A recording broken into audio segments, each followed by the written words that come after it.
علاش جدك ما شاش الاراضي في السبعينات وانت ما شريتيش بيتكوين في 2009؟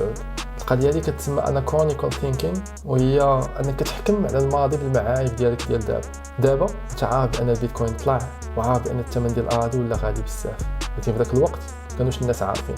كل ما كان بامكانهم يديروا هو انهم يحاولوا يعرفوا المستقبل كيفاش غادي يكون، يعني يديروا تنبؤات على المستقبل. هاد التنبؤات هادو كانت عامره بالعشوائيه وعامره بالغموض. اذا داو تنبؤات اللي البعض منهم كان داها صحيحه واستقعت ليه، والبعض منهم ما استقعتش ليه. كل ما يمكن انك دير من الماضي ديالك هو تعلم هذوك التنبؤات. واش غلطتي في حساب المعطيات؟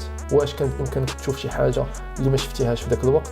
ولكن انك تبقى تفكر في الماضي وتحكم عليه بوجهه النظر ديال دابا، وانك تعيش في واحد الدوامه ديال الندم دائمه، حيت غدا غتكون عارف اكثر من اليوم، وغدا غتندم علاش اليوم ما درتيش داك الشيء اللي وليتي عارفه غدا. فالحاجه الوحيده اللي غدير هي انك غادي تعيش واحد الحياه من الندم.